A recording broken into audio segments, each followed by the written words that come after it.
श्री जगदीश प्रसाद गुप्ता छत्तीसगढ़ शासन में chief engineer के पद से रिटायर होने के बाद श्री द्वारिका महाराज स्मृति न्यास के तत्वाधान में श्री द्वारिकाधीश एवं बागेश्वर महादेव मंदिर का वर्ष 2005 में अपने पुत्रों इंजीनियर कुंजन गुप्ता और भुवन गुप्ता के सहयोग से अवंती विहार रायपुर छत्तीसगढ़ में निर्माण करवाया। श्रीमद् भागवत कथा, राम कथा, गीता तत्व, वेदांत आदियों के तात्पर्य को व्यासपीठ से कहने के कारण इन्हें शब्दों द्वारा आचार्य श्री जगदीश भी कहा जाता है। अपना संपूर्ण जीवन परमात्मा की सेवा में दे दिया। आपने परमात्मा भगवान श्री द्वारिकाधीश के दिव्य गुणों और कर्मों को लेकर अभी तक 15 ग्रंथों की रचना की है। इन सभी ग्रंथों को भारतवर्ष के जगत गुरु और महापुरुष संतों के द्वारा आशीर्वाद प्राप्त हुआ है। इनमें से श्वेता स्वरूप उपनिषद, श्री राम कथा अमृत से अनमोल, मुंडक उपनिषद, कथा उपनिषद, सरलतम बोध, इन पुस्तकों पर उनके सारे प्रवचन यूट्यूब पर अपलोड कर दिए गए हैं। किताबों का नाम डालकर लिंक ओपन करके आप उसका आनंद उठा सकते हैं।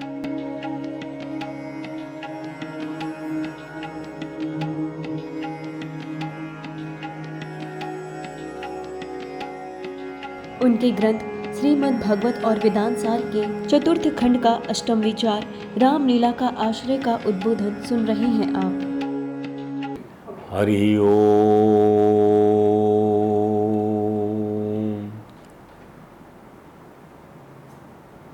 सच्चिदानंद रूपाय विश्वोत्पत्त्यादिहेतवे तात्रय विनाशाय श्री कृष्णाय वयं नमः। वंशी विभूषित करान्नवनीरदाभात् पीताम्बरा तरुण बिंब फलाधरोस्तात् पूर्णेन्दु सुंदर मुखादरविंद नेत्रात् कृष्णात् परम किमपि तत्त्वमहं न जाने। तप्त कांचन गौरांगी राधे वृंदावनेश्वरी वृषभानुसुते देवी प्रणमामि हरिप्रिये। गुरुर्ब्रह्मा गुरुर्विष्णु गुरुदेवो महेश्वरः गुरुर्साक्षात् परम ब्रह्म तस्मै श्री गुरुवे नमः। हरे राम राम राम हरे हरे, हरे कृष्ण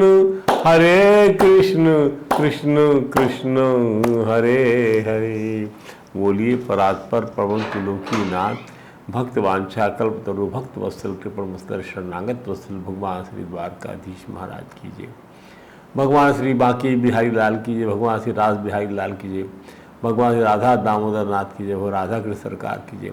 भगवान श्री राधा कृष्ण सरकार की जय। श्री सदगुरु भगवान की जय। समस्त गुरु भगवान की जय। श्री चैतन्य महाप्रभु जी महाराज की जय। देवर्षि नारद जी महाराज की जय। भगवान श्री व्यास जी महाराज की जय।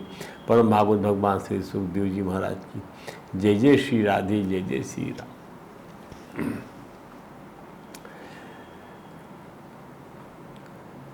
पूतना वध की कथा हम सुना रहे थे। श्रीमद् भागवत और वेदांत सार खंड 4 के अंतर्गत अष्टम विचार के अंदर में इसको हमने पूरा है। पूतना का मृतक शरीर जब भूमि पर गिरा तो उससे कोई 20 किलोमीटर का जो दायरा, उसमें जितने लगे हुए वृक्ष थे सब धराशायी होकर चूर चूर हो गए। क्या रूप था, क्या उसकी आकृति थी। ऐसे ऐसे राक्षसों का ये जो था, इनको आप देखिए, अजीब किस्म का इनका शरीर की बनावट किया प्रकृति ने। और भगवान श्री कृष्ण बाल कृष्ण निडर होकर पूतना की छाती पर खेल रहे थे। सारा ब्रजमंडल इस दृश्य को देखकर अचंभित रह गया।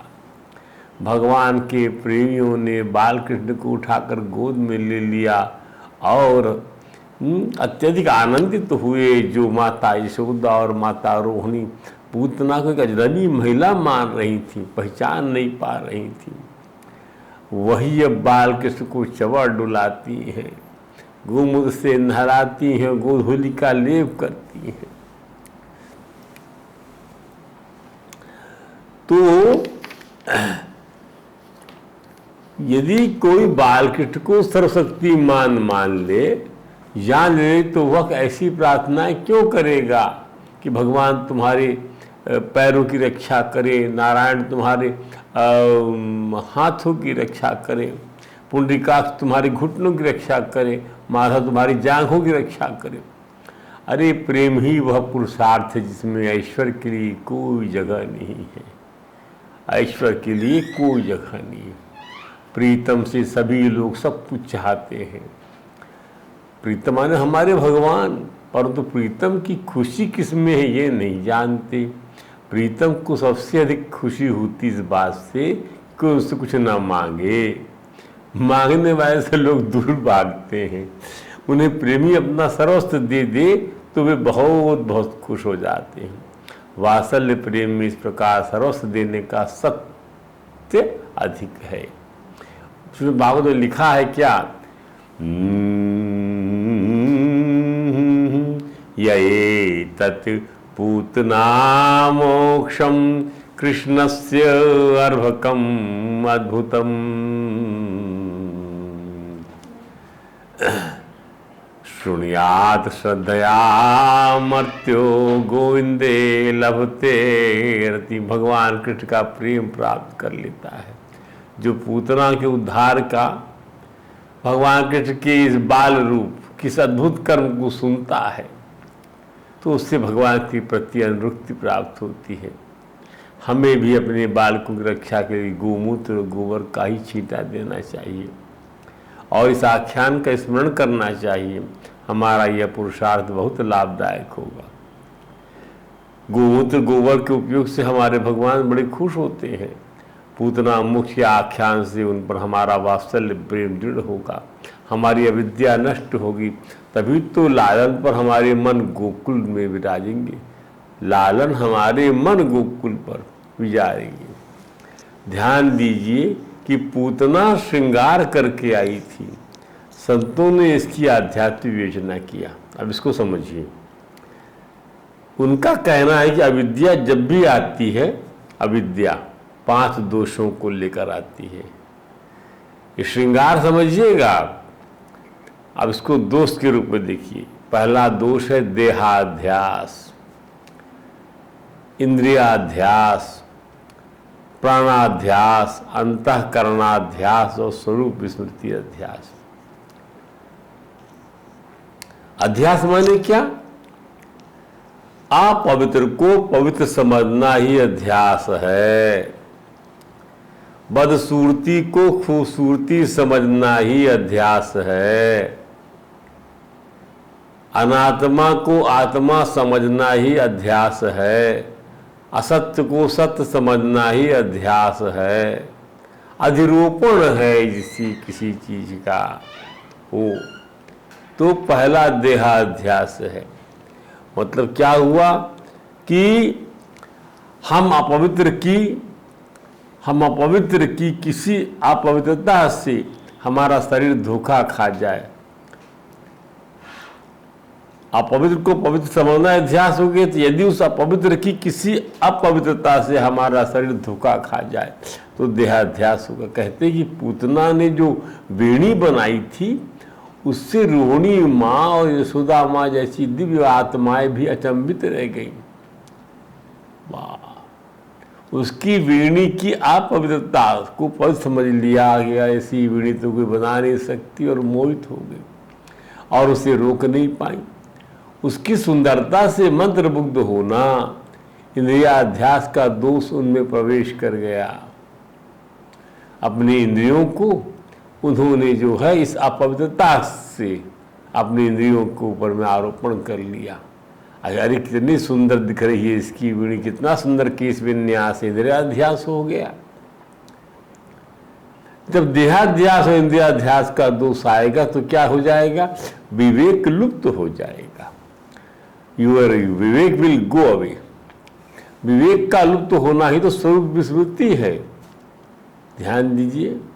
ज्ञान भ्रंशः स्मृति क्षय ज्ञान भ्रंशः। ज्ञान भ्रंश हो गया, विवेक नष्ट हो गया, स्मृति का क्षय हो गया। इसी प्रकार अविद्या के कारण ही प्राणों संकट आता है, जिसे प्राणाध्यास कहते हैं। इससे हम मोल लेते हैं ये हम लोग सब अपने आप में अरे बैठे ठाले इस संकट को हमने मोल ले लिया। क्या है? यही तो अध्यास है इंद्रिय का, प्राण का, देह का।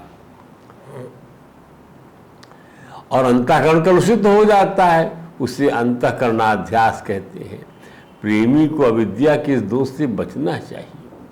हमारे प्रीतम श्री कृष्ण तक अविद्या पहुंच जाती है और प्रेमी जनों को ठग लेती है। बताइए, परम ज्ञान तक अविद्या पहुंच गई, जो अविद्या का उन्मूलन करते हैं और ठग ले गए लोगों को। पुरुषार्थ की यह स्थिति संकट को जन्म देने वाली है, ठाकुर जी से वियोग कराने वाली है। सौंदर्य को देखकर मनुष्य मात्र लुब्ध हो जाता है और अपना भान उससे रह नहीं जाता। ये संकेत कर रहे हैं भागवतकार कि देखिए, आप जो है किसी के सौंदर्य से प्रभावित हो गए, इतने सारे अध्यास या दोष आपके इंद्रियों में, आपके प्राणों पर संकट लाएंगे, आपके अंतःकरण को कलुषित कर देंगे, क्योंकि आपके अंदर में उस सौंदर्य के तह में जाने की भावना ही नहीं है। उसकी वेणी के श्रृंगार को देखते रह गए आप। अरे तनिक तो विचार करते, बाल ही तो हैं। आजकल पार्लरिंग में क्या हो रहा है? पुरुष जो होता है, पुरुष काट रहा है बाल, स्त्री के बाल काट रहा है। अजीब स्थिति बनी हुई है। ये सब केस विन्यास का दोष है। हमारी आत्मा अपने में कलुषित होती है। और कोई पुरुष व्यक्ति जो सोचता है, वो क्या सोचता होगा? एक लड़की के बाल बनाते समय ठीक है, पैसा उसको मिलता है, लेकिन उसके मन को आप रोक नहीं सकते। ये सब समझने वाली बातें हैं।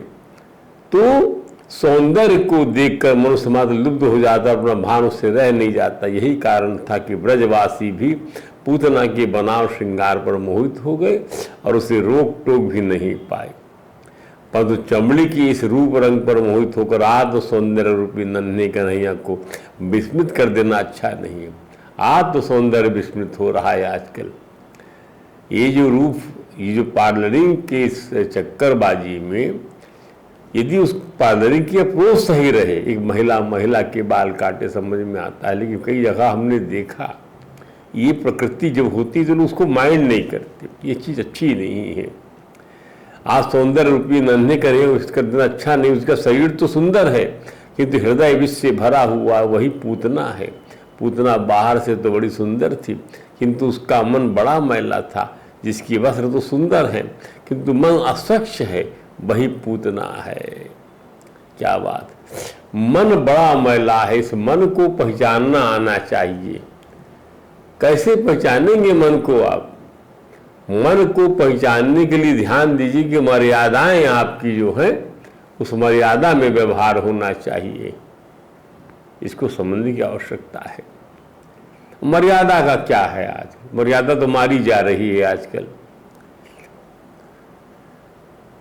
जिसकी आकृति तो अच्छी है, कृति बुरी है, वही पूतना है।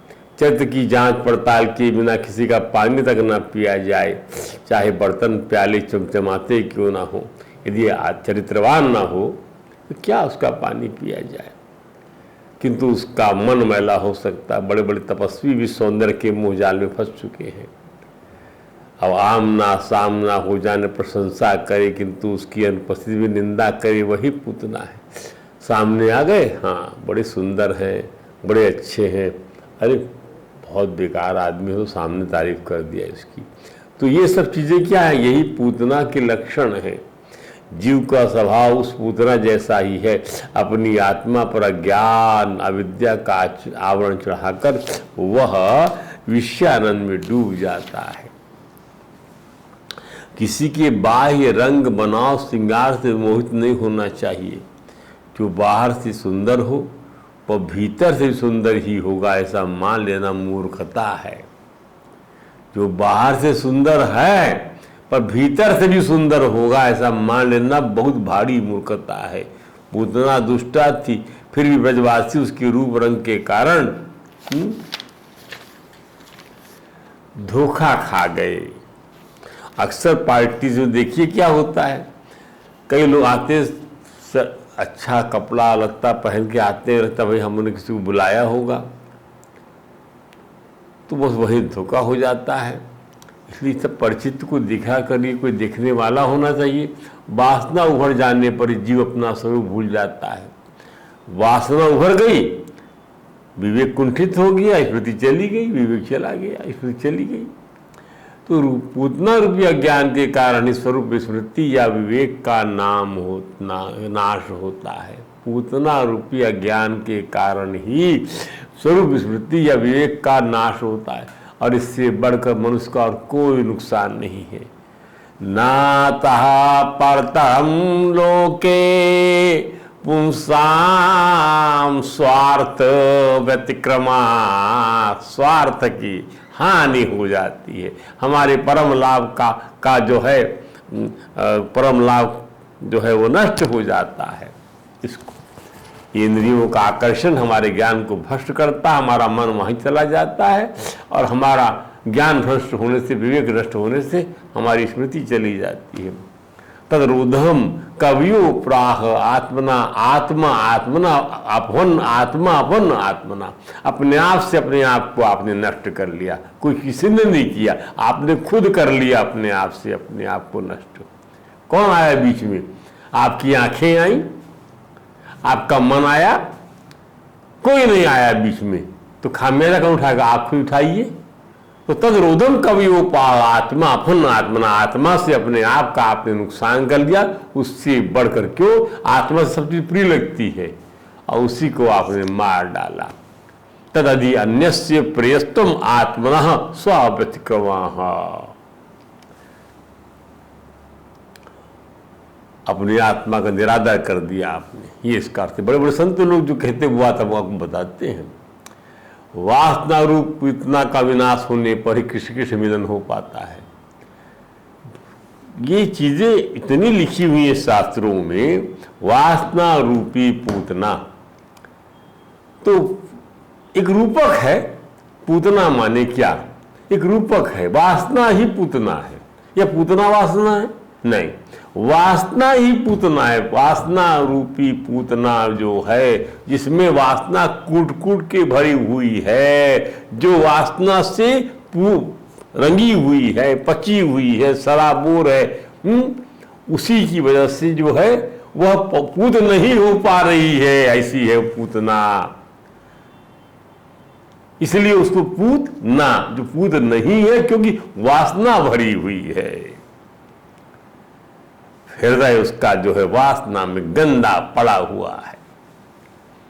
शूर्पणखा की यही हाल था। आप ध्यान दीजिएगा, शूर्पणखा को तो ऐसा गरियाया है लंका की नारियों ने आखिरी में कि इस बूढ़ी औरत को सुंदरता, सुंदर बनने का क्या शौक चल रहा कि सुकुमार और राघवेंद्र के पास चली गई और उनसे जाकर जो है प्रणय निवेदन करती है, और अपने भाई को उसका खुद तो उस काम को कर न सके, नाक और कान कटा के आ गई।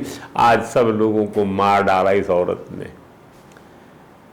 जो शूर्पणखा जो है, जिसकी सूप सरी की जिसके नख हों, वो शूर्पणखा। ये सब मिलते जुलते चरित्र हैं। शास्त्र आपको देखिए, शास्त्र जो है सब सारी शिक्षा जो है शास्त्र वेदांत की शिक्षा देता है। सारे शास्त्र आपकी वासना को निर्मूल करने वाली शिक्षा देता है शास्त्र। ये भागवत भी वही कहती है। भागवत भी क्या है? वेदांत का सार है, भाष्य है वेदांत का। और क्या है इस कथा के अंदर? आप इस कथा का एक रूप देखेंगे, क्या देखेंगे कि बालकृष्ण, अरे बाबा रे, बालकृष्ण ने जो है भगवान पूतना आई थी उसने मार दिया। ये जो है, इससे आपके अंदर में थोड़ी देर के लिए बालकृष्ण का आपने स्मरण कर लिया, लेकिन आप देखिए लगातार संत लोग माला जपते हैं, नम जाम जप करते, लगातार सोते उठते बैठते, सांस से माला जल रही है, सांस से नाम जप रहे हैं, हृदय से नाम जप रहे हैं, वाणी से नाम जप रहे हैं। क्यों? इसीलिए नाम जप रहे हैं कि भाई इस घटना से भगवान की याद कर। जिस भगवान ने इतनी बड़ी पूतना को मारा और ऐसे आनंद से बैठी हुई एक छोटा बच्चा, वो तो उसके हुड़क से ही खत्म हो जाता, कोई यदि आज नहीं बच्चा होता तो। तो इसका अर्थ ये हुआ कि इन चरित्रों से भगवान के दिव्य चरित्र हमने पहले बता दिया है कि ये चरित्र भगवान के आपको खींचते हैं। तो अपने मन को इससे रंगना सीखिए। जहां मन में ये चीज रंग जाएगी तो फिर जो है वासना का रंग नहीं चढ़ेगा, ये इसका तात्पर्य है।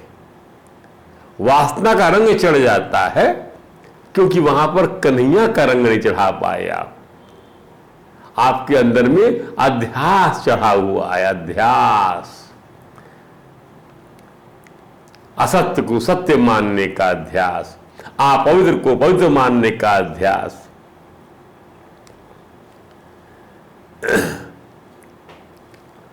बहुत सारी बातें हैं। अब आइए, तो ठाकुर जी वासना पूतना से कभी आंख ना मिलाना। आंखें यदि ठाकुर जी में लगी रहेंगी तो वासना हमारे हृदय में कभी नहीं आ पाएगी। ध्यान दीजिए, क्योंकि दृष्टा ठाकुर जी हैं।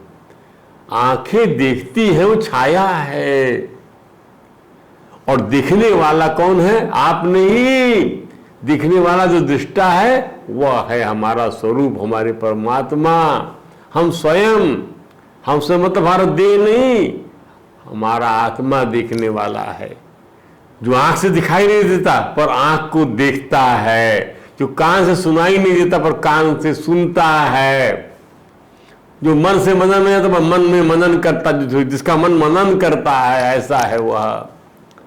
तो यह अलौकिक है। प्रेम रुचि हमें पांच पदार्थ का अर्जन करना, सीधे भक्ति प्रदान करने वाला है। यह दर्शन में तभी आनंद मिलता है जब भगवान दृष्टि देते हैं, अर्थात आंखें मिलाते हैं। पूतना मलिन कुटिल हृदय लेकर कन्हैया के पास गई तो उन्होंने आंखें मिलाई नहीं, मूंद लिया, आंखें बंद कर लिया। इससे भगवान हमें यही, अर्थात जब आंखें बंद कर लिया ठाकुर जी ने तो क्या कुछ दिखाई नहीं पड़ा उसको? कुछ भी दिखाई नहीं पड़ा सिवाय अंधेरे के। भगवान को देखने का तात्पर्य क्या है? प्रकाश ही प्रकाश, उसकी आत्मा प्रज्वलित हो जाती, स्वरूप बोध हो जाता उसको। ऐसे उसका उद्धार तो भगवान करना नहीं चाहते थे। भगवान उसका उद्धार उसके प्राण देकर करना चाहते थे। ध्यान दीजिए, बड़ा फर्क है दोनों में। तो आंखें मिलाई नहीं ठाकुर जी ने, इससे भगवान हमें यही सीख देना चाहते हैं कि बनावट पर दृष्टि मत डालो, असल को पहचानो। मन को देखने के लिए मन में झांकना होगा। अब मन में झांकोगे तो नहीं तो मुंह नहीं पड़ेंगे। मन को देखने के लिए मन को झांकना पड़ेगा। जब झांकोगे तो आंख बंद करने के बिना आप झांक नहीं सकते। ध्यान दीजिए, तो भगवान भी आंखें बंद करके विचार करते हैं। 3 मास के नन्हे बालक श्री कृष्ण की लीलाओं से वात्सल्य प्रेम के जो मानदंड स्थापित होते हैं उन्हें लक्ष्य करना चाहेंगे। हमारे घर में शिशु के लिए जब कोई उत्सव आयोजित किया जाता है तो पूजा पाठ भी साथ में होता है। मिलने जुलने वालों की भीड़ लग जाती है। हम पूजा प्रसाद भूल जाते हैं, हमारा प्रेम बहिर्मुखी हो जाता है और व्यवहार के रूप में नीचे उतर आता है। अब इसको हम सकट भंजन के आख्यान में देखेंगे, भगवान की अगली लीला जो हम आपको सुनाते हैं।